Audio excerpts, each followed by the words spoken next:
So after watching Batman and Harley Quinn for the third time, I'm gonna give you guys my review, my reaction of it, and honestly, the film is good. It's not great, it's not bad. It's honestly the film is good. It's not great, it's not bad, but it's good. And I understand what Bruce Timm was trying to do with it. Honestly, you could seriously tell, even though they dropped the ball, I still say it's a decent Batman the Animated film that pays homage to Batman the Animated Series and the new Batman Adventures. And even though it falls short, there's still a lot of good things about the film. So let's get this started right now. Let's start with the pros, because even though there's a lot of cons, the pros is really what makes this a good film. And honestly, let's start with the voice acting, because this is what's important right here. Melissa Ranch as Harley Quinn. Let's start with that, because honestly, she did a fantastic, phenomenal job. I was scared. I was scared, honestly, when I first saw the trailer. Um, I was scared of her performance, but honestly, after watching this film and watching it three times, the voice acting of Melissa Ranch as Harley Quinn was beautiful. Was beautiful. I have to applaud her for that. Thank you, Melissa Ranch, for not letting us down. I know I was reading some comments, and there's some people that had a problem with her voice as Harley Quinn, but honestly, her voice was amazing and it fit well with Kevin Conroy and the rest of the cast. So obviously, everybody in the voice cast brought their A game, and that's what really scared me. Even though these guys, I mean, they just always bring their A game, but I was scared. I was scared because this is Batman the animated series. This is the new Batman Adventures. This is what I used to watch as a kid. Saturday mornings cartoons. Well, not Saturday mornings, but after getting out of school and stuff like that. So I was scared, but honestly, they brought their A game. The art and animation, even though at times was a hit and miss, 9 times out of 10, they got it right. They brought back the feel of Batman the Anime series and they modernized it for the modern age. And I really do miss the classic Batman the Anime series. I really do miss that classic art style. So watching it modernize was a great throwback. And I could see how everything Bruce Timm tried to do was try to bring back Batman the Anime series and do Batman Adventures and modernize it. But they fall short in a lot of things, but the art animation was not one of them. 9 times out of 10, they got it right. Moving on, the story and the actual plot. A lot of people have problems with it. I didn't have problems with it because it did felt like a modernized retelling of some episodes of Batman the Anime series. It felt like one of those two-part episodes that if you edited them together, it will be pretty much like the length of this film. So but I can understand how people have issues with it. There were a lot of scenes that were unnecessary and it kind of killed the actual plot of this film and it kind of diverted it a little bit. But if you take away those scenes, the story and the plot is just classic Batman the Anime series. So if anybody's watching this, you gotta like filter out these nonsense scenes, which I'll talk about later, and you'll get to see the actual beautiful story of Harley Quinn, because this is more a Harley Quinn film than anything else. But even though those scenes underline it, it kind of, if you go past those scenes, it actually has a good story. Another positive thing about this film was the friendship between Harley Quinn and Poison Ivy. The progression of their friendship. You could really tell in this film that they really do care about each other, especially the climactic ending of the film, where Harley Quinn was like, "Don't make me do it," and Poison Ivy just spoiler alert, so I'm not gonna go into spoilers, but that scene really showcases their evolving friendship and how much they deeply care about each other, and it was just beautiful.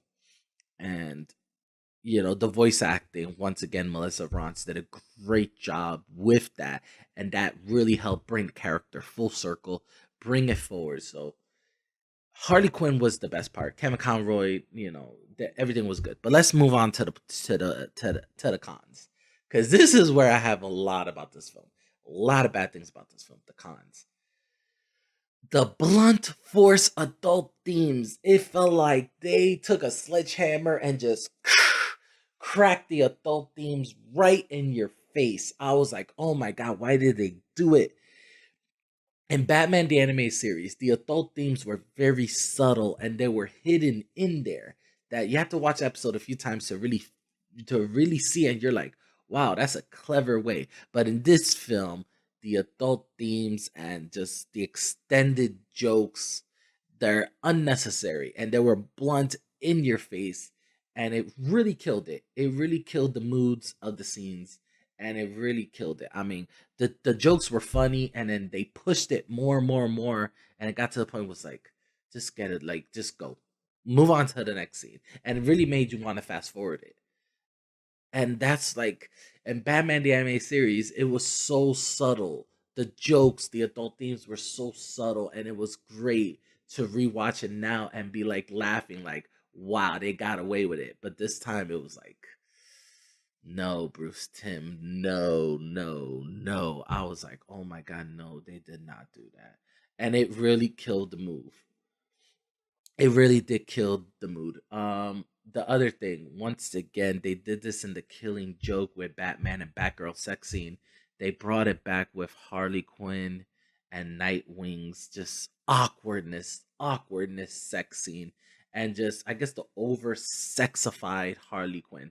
Now, it was in the comic books, yes, I understand Harley Quinn is very sexual, but this scene just made no sense whatsoever. It was like some guy horn dog turned the dial up to 11 and was like, let's just sexify her up to the limit with this scene, and it was just not necessary. It was honestly not necessary. The adult themes, the adult jokes that were just overly extended was not necessary. The sex scene with Harley Quinn and Nightwing was not necessary. I understand what Bruce Timm tried to do. He thought maybe, the kids are now adults and more adult themes would be great, but no. If they would have done it as subtle and as creative like they did in Batman the Anime Series, I wouldn't have a problem with it. But just the blunt in your face, I have a huge problem with it. And it really killed the grade of this film. It really did. The other thing I have a problem with, um, there were some scenes, I think it was like two or three scenes that kind of extended the film longer than what it can be. I mean, this film was very, very long for an animated film, and the story and the plot and everything that was going on, I felt like they tried to extend it way too much, and it killed the story because they made it longer. These extra scenes that were just not necessary, even though they weren't filled with adult themes, they just weren't necessary. I mean, or if they are necessary, they extended it way too long. They could have shortened that scene up and it would have been a lot better. And it would have made the pacing better. It would have made the overall story and plot better because it didn't have these extended, useless scenes. It was bad enough we had the adult themes and the adult jokes that were just in your frontal face, and it killed the nostalgia. But these extended scenes that served really no purpose whatsoever. I'm trying to figure out really what are the purpose of these scenes. And even though I watched them film 3 times, I still don't understand what was the point of these scenes. And it killed it. And it killed it, killed it, killed it. And it's sad. It's sad. So, with all things considered, I will give this film maybe a 7 out of 10. It was a great attempt to modernize and bring nostalgia and bring back the classic Batman the anime series and the new Batman Adventures. And even though look at me, this film does feel like it belongs in this universe, in that universe of Batman Adventures and the new Batman Adventures, the Batman series, the adult jokes, the adult themes, the adult scenes, the extended useless scenes really, really killed the film, and it really, really degrades the film.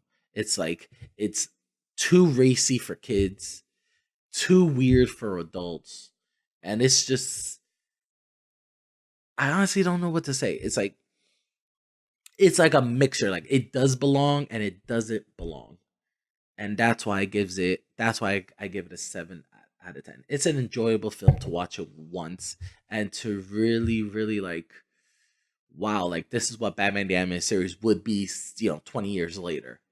And but honestly, guys, just the adult themes is what really kills it. So once again, guys, if you want to watch the film, I highly recommend it. It's enjoyable to watch it once, but after that, it just doesn't live up to the predecessors. Honestly, there are better Batman animated films than honestly this one. So once again, guys, like this video, comment below, guys. Have you seen the film? Have you not seen the film? That's what the comment section are for. What do you guys think about the film? Also, what's the comment sections are for. And once again, guys, just have an awesome day.